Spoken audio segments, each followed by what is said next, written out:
क्या आप जानते हैं मुगल कौन थे और उन्होंने भारत पर क्यों और कब तक राज किया? आज के इस वीडियो के पहले हिस्से में हम आपको मुगल साम्राज्य के इतिहास की शुरुआत से लेकर उसके सबसे प्रभावशाली दौर तक की कहानी सुनाने जा रहे हैं। मुगल साम्राज्य की नींव 1526 में पड़ी, जब जहीरुद्दीन बाबर ने पानीपत की पहली लड़ाई में इब्राहिम लोदी को हराया। बाबर, जो तैमूर और चंगेज खान का वंशज था, उसने भारत में अपनी सल्तनत की शुरुआत की। इसके बाद आया हुमायूं, लेकिन उसका शासन स्थिर नहीं रह पाया। शेर शाह सूर्य ने उसे हराकर दिल्ली पर कब्जा कर लिया। हालांकि हुमायूं ने बाद में अपना साम्राज्य वापस हासिल कर लिया। फिर शुरू हुआ मुगल साम्राज्य का सबसे शानदार दौर, जब अकबर ने गद्दी संभाली। अकबर का शासन भारत के इतिहास में एक सुनहरे युग के रूप में जाना जाता है। उसने धार्मिक सहिष्णुता और प्रशासनिक सुधारों के जरिए पूरे देश को एकजुट किया। अकबर ने सिर्फ अपनी सेना के दम पर ही नहीं, बल्कि कूटनीति और सांस्कृतिक सहिष्णुता से भी अपनी पकड़ मजबूत की।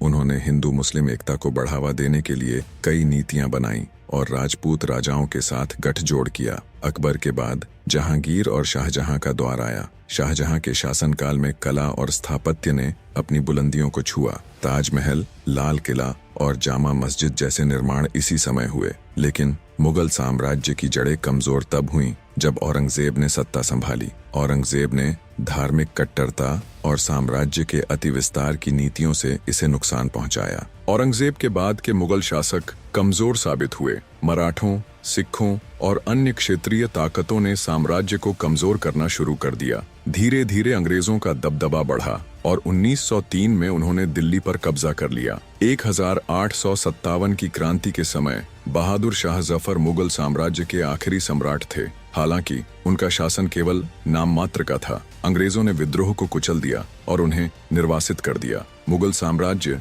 जिसने लगभग 300 साल भारत पर राज किया, अपनी कला, संस्कृति और स्थापत्य के लिए जाना गया। लेकिन समय के साथ सत्ता की भूख और प्रशासनिक विफलताओं के चलते उनका पतन हो गया। तो यह थी मुगल साम्राज्य की कहानी, जो इतिहास के सबसे गौरवशाली अध्यायों में से एक है। अगले भाग में हम यह जानेंगे कि आज मुगल वंश के वंशज कहां और किस हाल में हैं। तो दोस्तों, आपने पहले भाग में जाना कि मुगल साम्राज्य ने भारत पर कैसे राज्य किया और कैसे उनकी सल्तनत खत्म हुई। लेकिन सवाल यह है कि आज मुगल वंश के वंशज कहां हैं? क्या वे अभी भी भारत में हैं? और अगर हैं तो किस हाल में हैं? 1857 की क्रांति के बाद अंग्रेजों ने बहादुर शाह जफर को गिरफ्तार कर बर्मा, अब म्यांमार, निर्वासित कर दिया। रंगून में उनके आखिरी दिन गरीबी और बेबसी में गुजरे। उनकी मौत के बाद उनके परिवार को पहचानने से भी इनकार कर दिया गया। आज बहादुर शाह जफर के वंशजों का जीवन संघर्षों से भरा हुआ है। दिल्ली और भारत के कुछ अन्य हिस्सों में ये वंशज सामान्य नागरिकों की तरह रह रहे हैं। पुरानी दिल्ली की तंग गलियों में कुछ लोग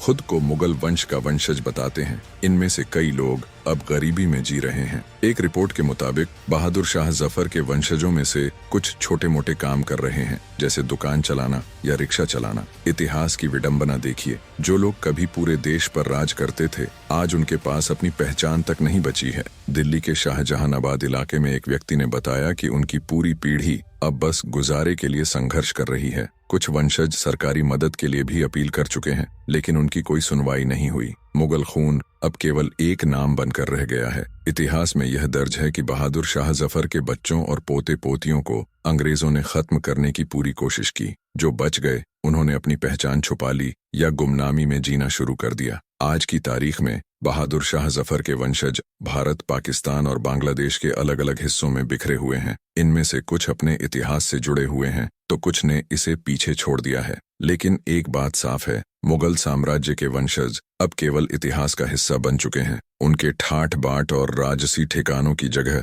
अब केवल कहानियों और इमारतों में देखी जा सकती है। बहादुर शाह जफर के एक शेर ने इस गुमनामी को बहुत ही खूबसूरती से बयान किया था। कितना है बदनसीब जफर, दफन के लिए 2 गज जमीन भी न मिली कुएं यार में। तो दोस्तों, यह थी मुगल साम्राज्य के वंशजों की आज की कहानी। अगर यह वीडियो आपको जानकारी पूर्ण लगा हो तो इसे लाइक करें, चैनल को सब्सक्राइब करें और कमेंट में बताएं कि इतिहास का कौन सा अध्याय आप अगले वीडियो में देखना चाहेंगे। धन्यवाद।